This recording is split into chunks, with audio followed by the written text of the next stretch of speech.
Olá, amigos do canal. Estamos de volta aqui mais uma vez para falar sobre futebol internacional. É a pauta de hoje. Principalmente falaremos de El Clássico, Real Madrid e Barcelona. Obviamente, estou aqui acompanhado do meu amigo Matheus. Olá, Matheus. Fala Bruno, fala galera. Um jogo onde o Real Madrid fez o que não conseguiu fazer a temporada passada inteira: ganhar do Barcelona. Um jogo pegado, um jogo quente, que já começou sendo polêmico antes mesmo da bola rolar com as declarações do Lamine Yamal, né, Bruno? Com certeza. Antes da gente entrar aqui, Matheus, eu tenho um anúncio.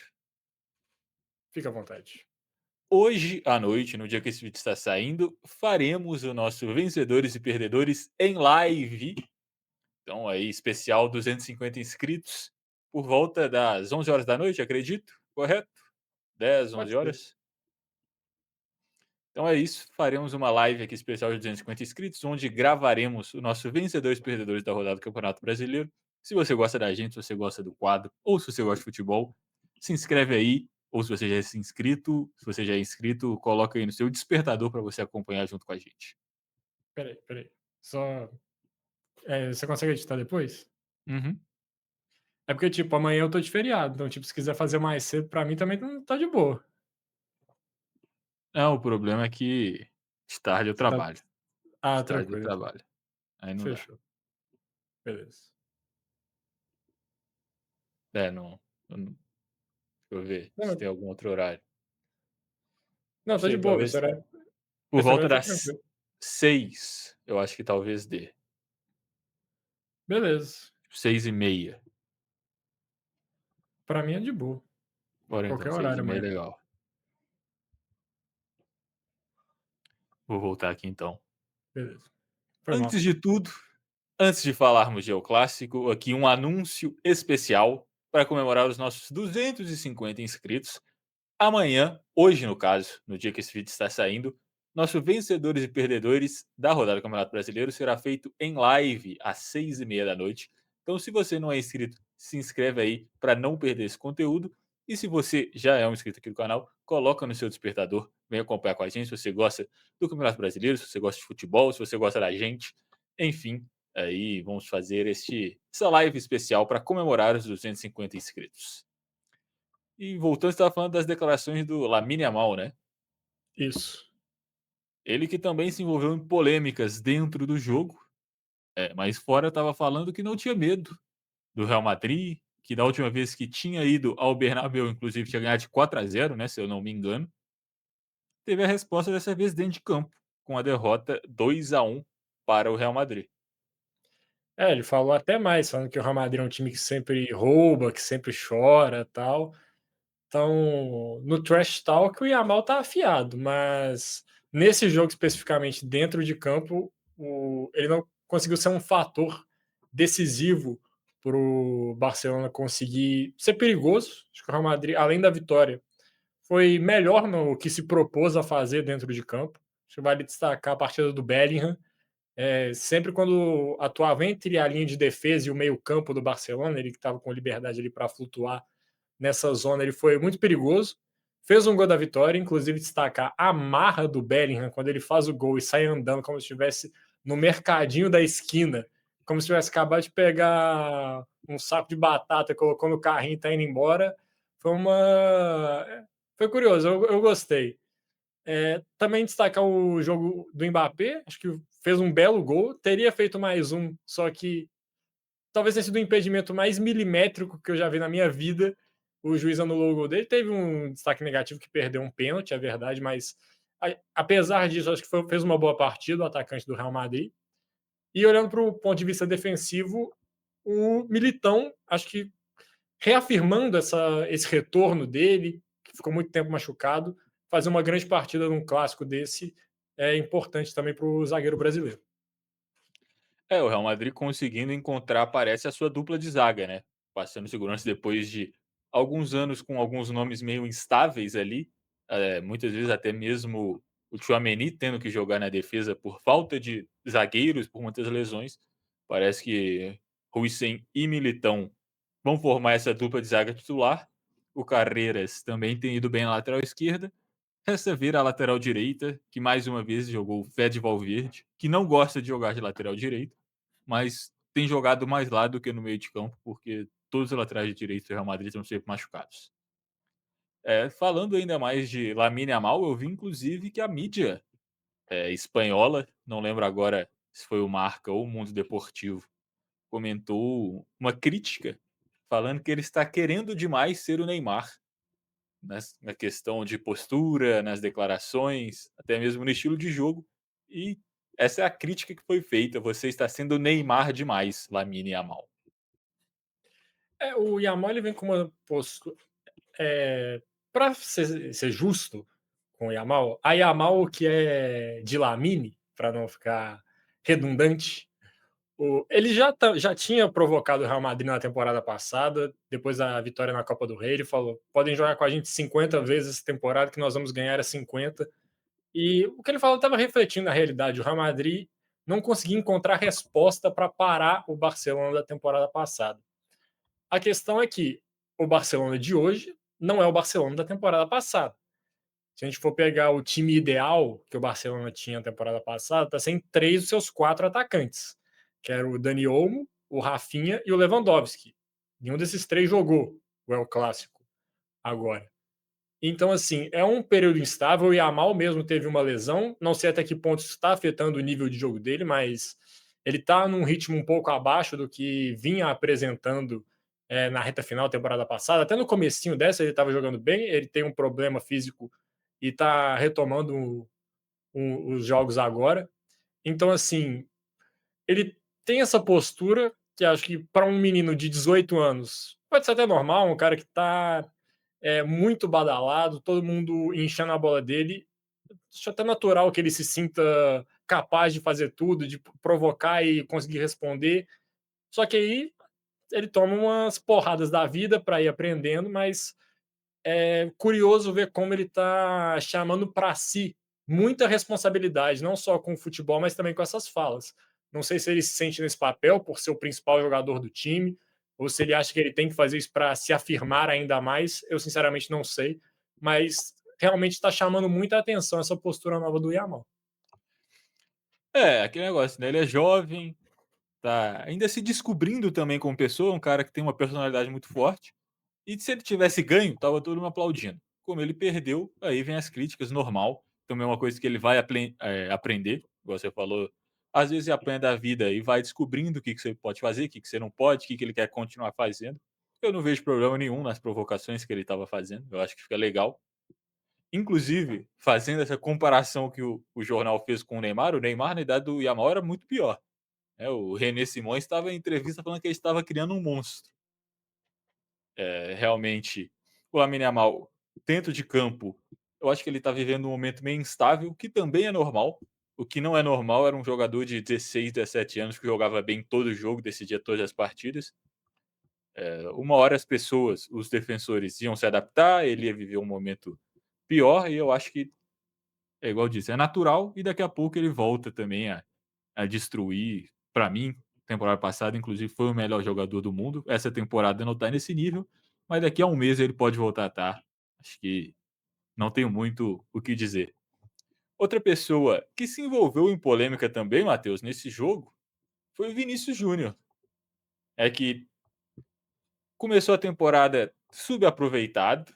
A gente comentou muito aqui, o Xabi Alonso não estava conseguindo encontrar um lugar para o Vini no esquema. Aí ele melhorou nas últimas rodadas. E nessa, de novo, ele foi abaixo, meio isolado ali na ponta esquerda, ficou irritado quando foi substituído. E aí, qual a sua leitura de Vinícius Júnior nessa partida e na temporada? Ele se recusou até a ficar no banco de reservas, né? Tem mais que mostram ele indo para o vestiário logo após ser substituído. E, assim, você pode estar irritado, você pode não concordar com o treinador por estar saindo, achar que está num bom momento, está fazendo uma boa partida. Mas o final é o seguinte: quem manda é o treinador, ele decide a hora que você vai sair do campo. E acho até um desrespeito com o Rodrigo, que entrou no lugar dele. Ele tem esse tipo de atitude: não vou ficar aqui, vou ir para o vestiário, porque eu achava que eu tinha que ficar. Então, nesse ponto, eu acho que o Vinícius Júnior não agiu correto, até com o próprio colega de time. E, assim, é cada vez mais evidente que o Xabi Alonso não enxerga o Vinícius Júnior como um jogador, imprescindível no time do Real Madrid. Ele pode ser um titular, pode ser até um titular importante, mas não é aquele cara que o treinador do Real, como era o Ancelotti, confia para deixar o jogo inteiro, que sabe que em algum momento ele vai, poder definir a partida. O Xabi Alonso já tem uma outra postura. Então, é difícil ver um cara num lugar que ele estava acostumado a ter esses privilégios, a ser sempre, imprescindível, ficar o jogo inteiro, ter o apoio do treinador incondicional, ele ter essa mudança de postura, essa mudança de comando, que tem uma visão diferente dele. E eu acho que isso pode afetar não só o futebol, mas também o mental do Vinícius Júnior, que a gente já destacou muito aqui também. Para o futebol dele ser efetivo, ele tem que estar com muita confiança. Ele é aquele jogador que ele precisa estar inflado para conseguir desempenhar e desequilibrar a favor do time dele. E essas atitudes do Xabi Alonso, elas vão minando a confiança do Vinícius Júnior também. E aí fica aquela questão: será que vai minar a ponto dele não ser mais decisivo como vinha sendo para o Real Madrid nas últimas temporadas? Será que vai chegar num momento que a gente falou muito do Rodrigo? Não, o Rodrigo está no banco de reservas. Será que ele pode pensar em outro clube? Mas o Vinícius Júnior também pode passar a ter esse pensamento. Não, eu sou substituído aqui quase todo jogo, o treinador não confia em mim para jogar os 90 minutos. Eu fui o melhor do mundo 2 temporadas atrás. Eu quero ir para um lugar onde eu sou o dono do time. E hoje no Real Madrid, fato é que o Vinícius Júnior não é o dono do time. Eu acho que a gente tem vários aspectos aí para analisar. Primeiro, eu concordo com o que você falou sobre a postura do Vinícius quando foi substituída. Tá errado, acho que não tem muita discussão sobre isso. É uma falta de respeito com o treinador, uma falta de respeito com a instituição, com os companheiros de clube. Você ser substituído e ter uma postura de não ficar nem no banco. Você não precisa estar feliz que você foi substituído, sabe? Mas seu time está jogando, seus companheiros estão ali, você tem que estar ali no banco torcendo por eles. Pode estar com cara feia, braço cruzado, mas tem que estar ali. Você ir direto pro vestiário é ruim, é feio, sabe? Não é uma coisa que se tem que fazer. Outro ponto é que concordo também com o que você falou do momento do Vinícius Júnior no Real Madrid. Eu acho que se a gente for fazer uma prateleira, uma tier list, hoje o Xabi Alonso não coloca o Vinícius na primeira prateleira de importância do elenco.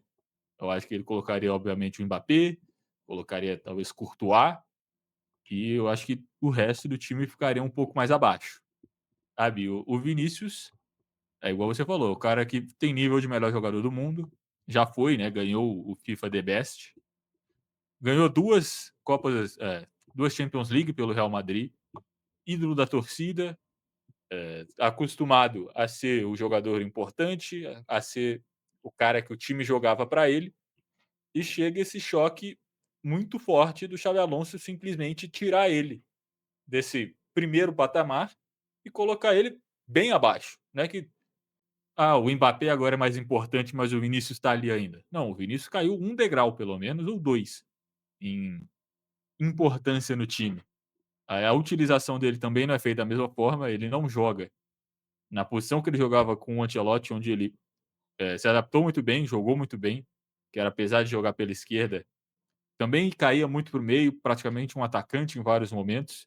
Ele agora fica mais isolado só no lado esquerdo, também está afetando um pouco o futebol dele. E, assim, eu acho que hoje a gente pode sim ver um Vinícius saindo do Real Madrid, porque eu tenho a impressão que nas últimas temporadas, nos últimos anos do futebol, a gente está acostumado a jogadores que ficam muito tempo no mesmo time, sabe? A gente viu lá o Cristiano Ronaldo, sei lá, mais de 10 anos no Real Madrid, o Messi, o Salah, sabe? São jogadores que se identificam e ficam muito tempo no mesmo clube. Mas isso não é teoricamente normal. Vários estrelas, vários grandes jogadores já viveram esse momento, que foram para um grande time, tiveram um grande momento, perderam um pouco de espaço, não estavam mais felizes e foram para outros. Inclusive, os grandes nomes brasileiros do futebol recente, vários fizeram isso. Não só o Neymar, mas Ronaldo Fenômeno, Ronaldinho, sabe, o Rivaldo.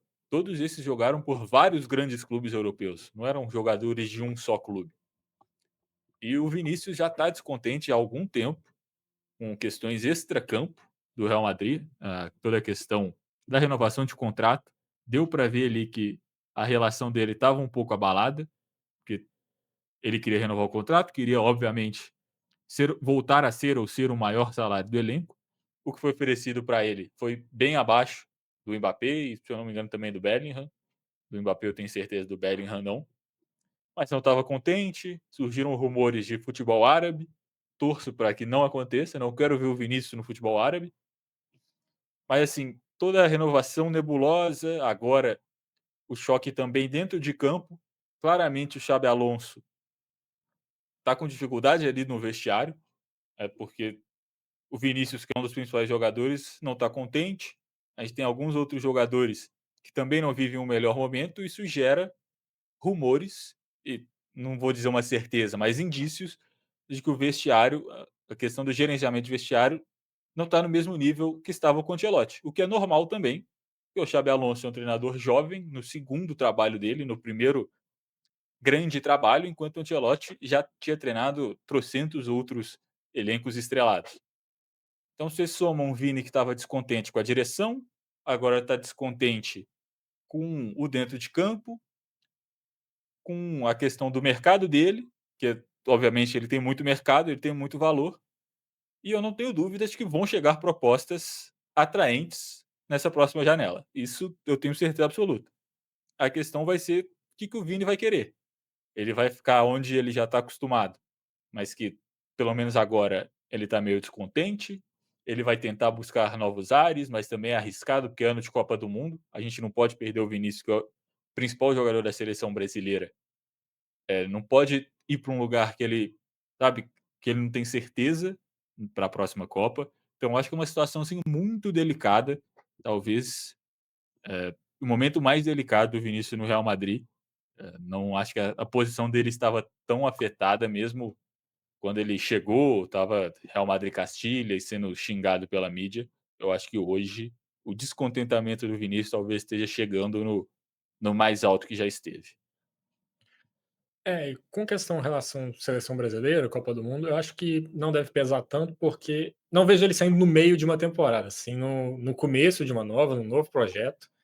Isso seria um pós-Copa do Mundo, que ela acontece entre as temporadas, mas negociações, conversa de staff, pode acabar mexendo sim, mas imagino que o Vinícius Júnior seja inteligente a ponto de se blindar pelo menos até a Copa ou tentar resolver isso antes da Copa do Mundo. Pelo menos, ó, é para esse time que eu vou e se for para anunciar, anuncia depois da Copa. E com relação ao caso específico dele, ainda tem um porém de tudo que ele sofre no futebol espanhol, que é por várias vezes já ter sido vítima de insultos racistas. Então é um lugar onde ele sofre muito, é uma pressão psicológica, assim, não consigo nem imaginar o mal que isso faz a uma pessoa, você ser insultado dessa forma.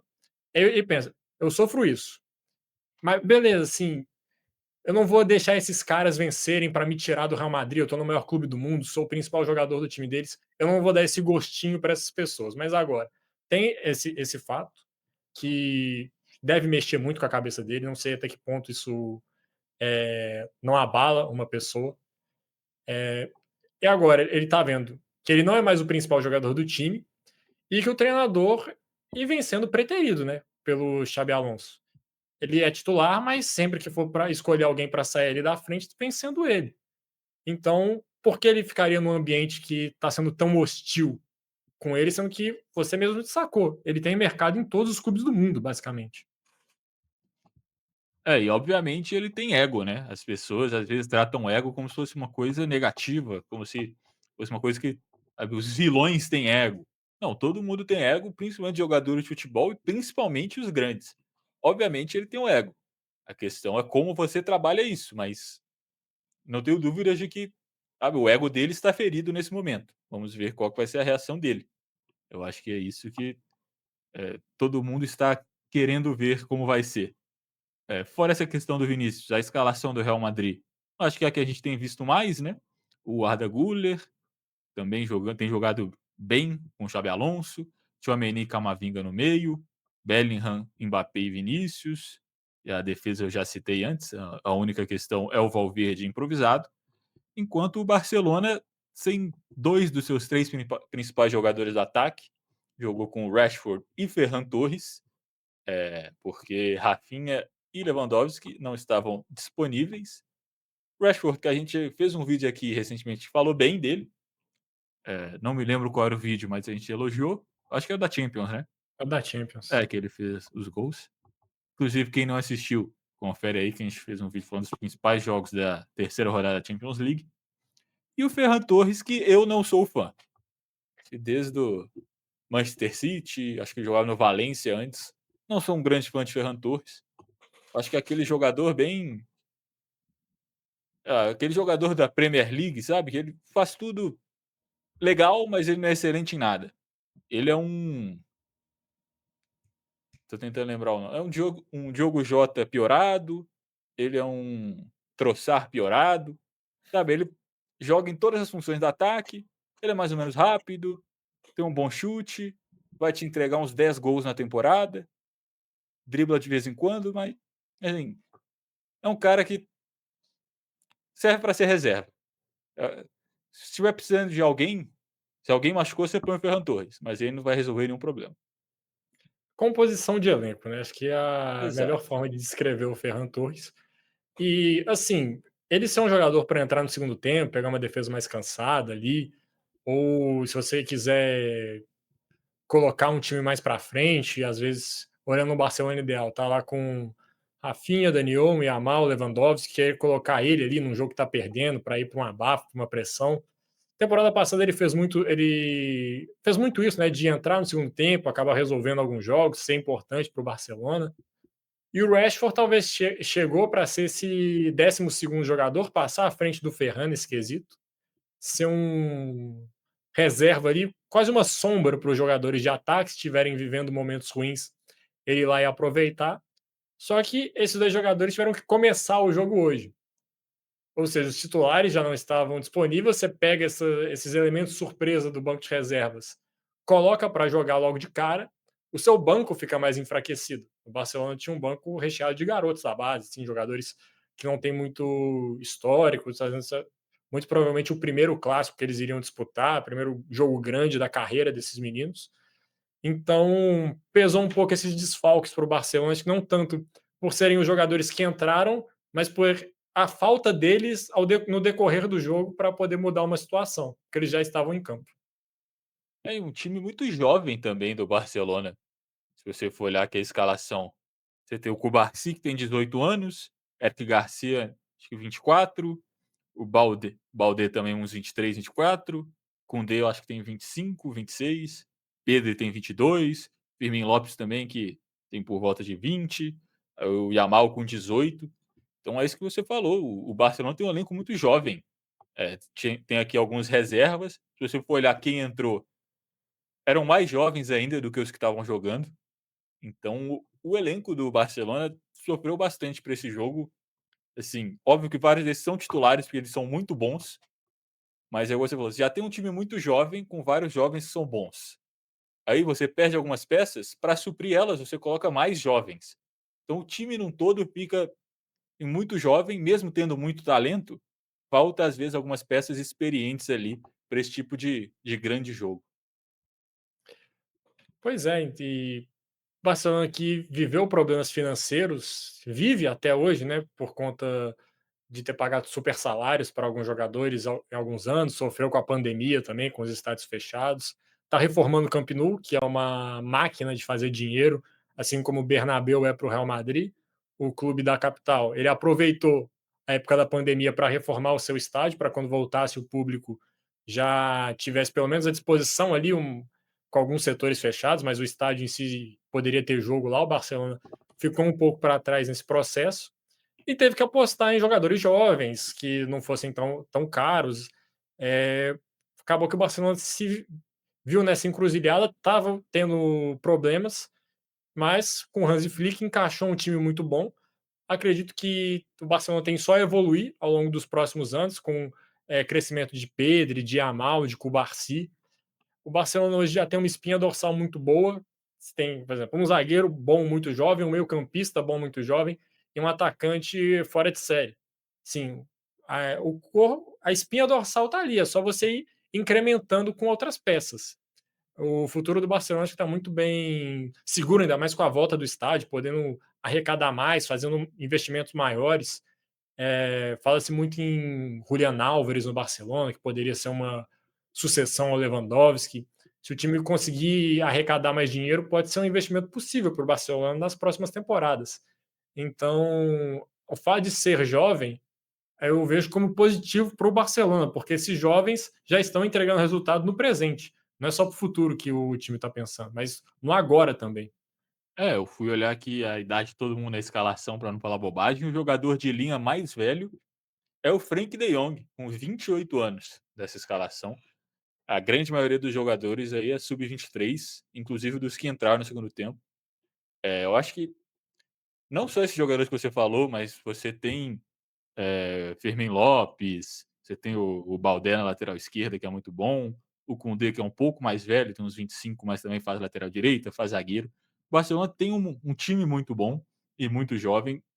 Falta um atacante, eu acho, para o futuro do time, porque o Lewandowski não é nenhum garoto e não tem, né, um buraco que ainda existe, que tá o Ferran Torres hoje, que joga improvisado, que também pode jogar de ponta, mas com certeza o futuro do Barcelona é muito bom e vão conseguir solucionar essas questões financeiras, além de tudo isso que você falou, né, da reforma do Camp Nou.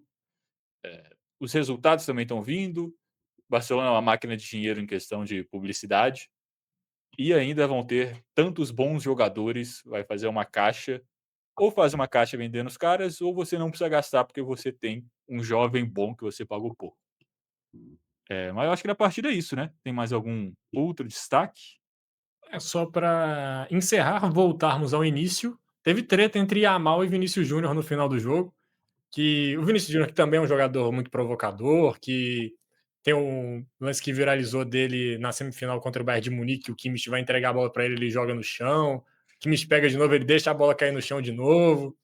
Então, no final do jogo, o Vinícius Júnior mandou o Tite lá pro Yamal, o fala muito. O Yamal virou, vamos lá fora. E o Vinícius Júnior, beleza então, vamos lá. Ele saiu correndo para cima do Yamal, parecia que os dois iriam resolver nas vias de fato, mas chegou a galera do deixa disso, felizmente, ou infelizmente, se você gosta de uma confusão.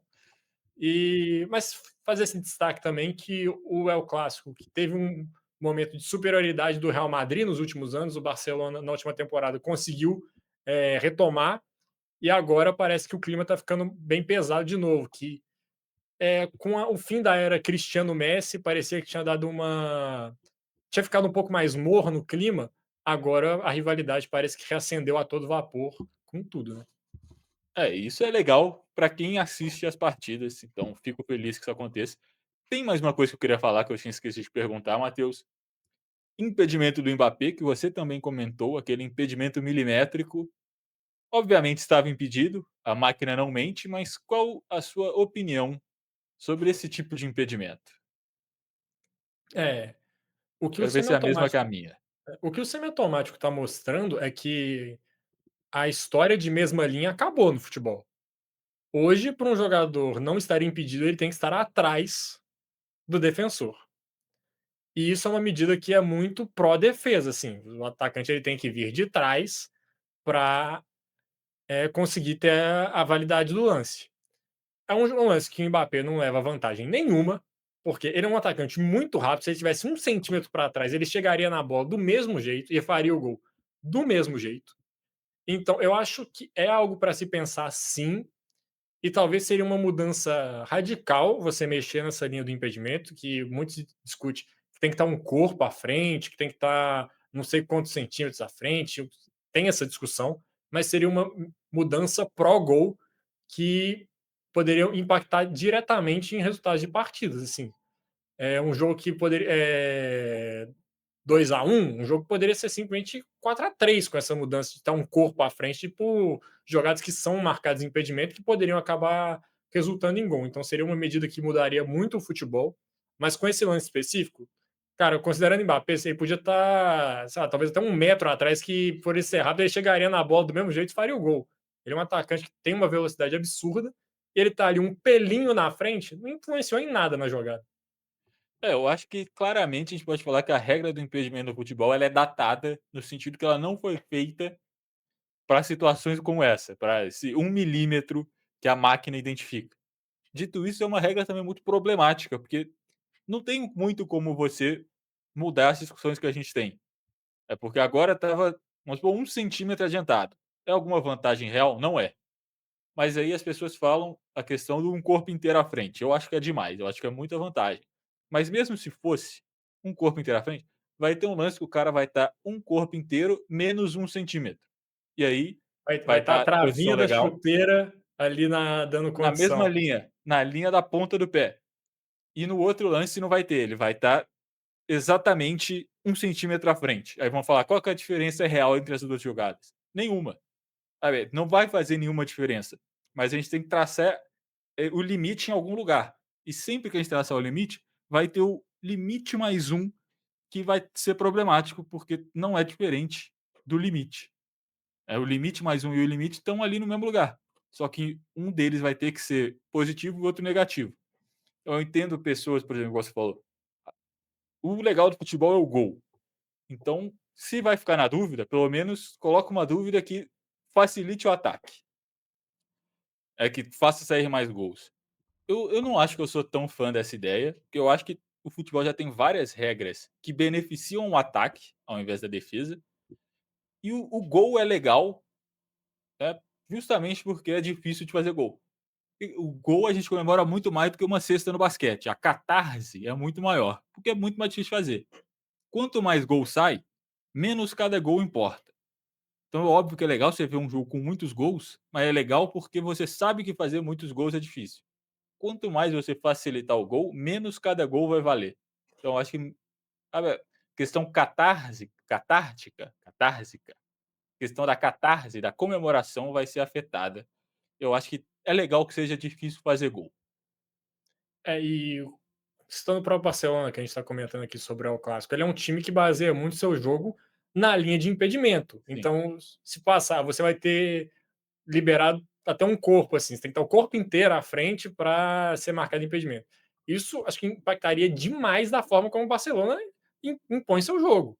todos os Porque times, né, eu acho se a que gente for isso é parar para pensar, tem lugares que o impedimento ele é chamado de fora de jogo. Porque assim, é o que determina a área de atuação que você pode jogar. Se você tá à frente, a jogada não vai valer se ela chegar em você. Você está limitado ali à linha da defesa. Então, se você muda essa regra, você muda a área de atuação dos jogadores. Então tem que ser muito bem pensado, tem que ser muito refletido. A verdade que é, com o semiautomático, como eu falei, a questão de mesma linha morreu. Não existe mais mesma linha no futebol. com certeza. E se botarem para existir, vão falar 3 centímetros, até 3 centímetros é a mesma linha. Vai ter o cara que vai estar 3,1 centímetros e vai dar impedimento e vai gerar essa mesma discussão. Eu Exato. acho que, obviamente, mudar isso vai mudar completamente a estratégia do futebol. A questão de como a defesa vai se postar dentro de campo, vão ficar com medo do jogador como o Mbappé, com um corpo à frente, você nunca vai chegar. Sabe? Se o Mbappé tiver direito a ficar meio corpo à frente do defensor, esquece. Ninguém vai conseguir acompanhar ele.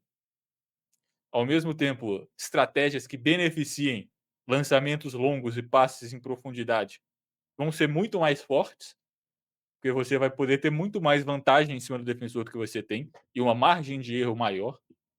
Então, eu acho que qualquer mudança no impedimento vai mudar muito o jogo, vai mudar muito a estratégia e no final das contas o problema não vai ser muito solucionado. Então eu acho que por enquanto até alguém, algum gênio, ter uma ideia muito acima, fora da curva, que ninguém pensou ainda e que solucione completamente o problema, eu sou a favor de deixar como tá e nas raras vezes que a gente vai ter situação como essa, acontece.